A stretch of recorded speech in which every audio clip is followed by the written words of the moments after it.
எம்ஜிஆர் தன் தாயுடன் வசித்து வருகிறார். ஒரு நாள் எம்ஜிஆர் தன் சேமிப்பு கணக்கில் பணம் செலுத்த வங்கிக்கு செல்கிறார். வங்கியில் 6 விரல் கொண்ட ஒருவர் தன்னிடம் உள்ள ரூபாய் நோட்டை கொடுத்து சில்லறை கேட்க எம்ஜிஆர் தன்னிடம் உள்ள சில்லறையை அவரிடம் கொடுக்கிறார். அதை வாங்கிக் கொண்டு அவர் சென்று விடுகிறார். பின் எம்ஜிஆர் பணத்தை வங்கியில் கட்ட முயல வங்கியின் மேனேஜரான நம்பியார் எம்ஜிஆர் வைத்திருந்தது கள்ள நோட்டு என்று கூறி எம்ஜிஆரை போலீசில் பிடித்துக் கொடுக்கிறார். போலீசும் அவரை சிறையில் அடைகிறது. எம்ஜிஆரின் தாயார் வங்கி முதலாளியிடம் சென்று முறையிட அவரும் தன் மேனேஜர் நம்பியாரிடம் சொல்லி ஜாமீனில் எடுக்க உத்தரவிடுகிறார். அந்த கள்ள நோட்டு கும்பலை விசாரிக்க சிறப்பு போலீஸ் அதிகாரி அசோகன் அங்கு வருகிறார். அதே சமயம் எம்ஜிஆர் அந்த 6 விரல்காரனை கண்டுபிடிக்க சிறையிலிருந்து தப்பி ஓடுகிறார். அவரை துரத்தி கொண்டு போலீசும் வருகிறது. எம்ஜிஆர் அருகில் இருந்த வீட்டுக்குள் நுழைந்து விடுகிறார். அவருக்கு சரோஜாதேவி அடைக்கலம் கொடுக்கிறார். அசோகனும் சரோஜாதேவி வீட்டில் வந்து தேட எம்ஜிஆரை மறைத்து வைத்து சரோஜாதேவி காப்பாற்றுகிறார்.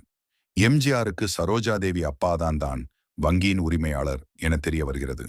சரோஜாதேவி அப்பாவின் நண்பர் சாமியார் ஒருவர் மூலம் சரோஜாதேவியை பெண் கேட்டு தன் பையன் அசோகனுடன் வீட்டுக்கு வருகிறார் அசோகனின் அப்பா. அதற்கு சரோஜாதேவியின் அப்பாவும் சம்மதம் தெரிவிக்கிறார். இதற்கிடையில் எம்ஜிஆரும் சரோஜாதேவியும் காதலிக்க ஆரம்பிக்கிறார்கள். அசோகனும் எம்ஜிஆரின் அம்மாவை சந்தித்து எம்ஜிஆர் வீட்டுக்கு வந்தால் போலீசில் சரணடையும்படி கேட்கும் பொழுது யாரோ எம்ஜிஆர் அம்மாவை துப்பாக்கியால் அந்த அம்மாவின் கையில் சுட்டு விடுகிறார்கள். எம்ஜிஆருக்கு வங்கியின் மேனேஜரான நம்பியார் மேல் சந்தேகம் வந்து அவரை பின்தொடர்ந்து சென்று உண்மையை கண்டறிய முயல்கிறார். நம்பியாரின் டிரைவர் போலவும் நடிக்கிறார். இந்த நிலையில் எம்ஜிஆருக்கு அசோகனின் அப்பாவின் மீதும் சாமியாரின் மீதும் சந்தேகம் வருகிறது.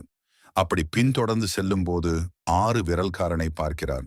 அவனை பின்தொடர்கிறார். குழப்பத்தில் 6 விரல்காரனை தவற விடுகிறார்.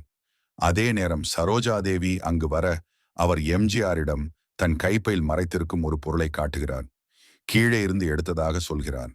அப்பொழுது நம்பியார் அங்கு வர எம்ஜிஆருக்கும் நம்பியாருக்கும் சண்டை ஏற்படுகிறது. சண்டையில் கைப்பையை தவிர விடுகிறார். அங்கு வந்த போலீஸை பார்த்து அனைவரும் ஓடிவிடுகிறார்கள்.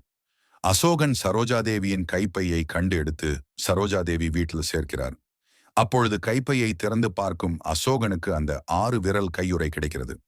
அந்த கையுறையை அங்கிருக்கும் அனைவரும் அணிந்து பார்க்க அனைவருக்குமே பொருத்தமாக இருக்கிறது. கள்ள நோட்டு கும்பலில் இருந்து ஒருவர் எம்ஜிஆரை தங்கள் கும்பலில் சேரும்படி வற்புறுத்த அவரும் அவர்களுடன் சேர்வது போல் நடிக்க, அதே சமயம் எம்ஜிஆரின் தாய் கள்ள நோட்டு கும்பலால் கடத்தப்படுகிறார். தாயை தேடிச் செல்லும் எம்ஜிஆருக்கும் நம்பியாருக்கும் சண்டை நடக்கிறது.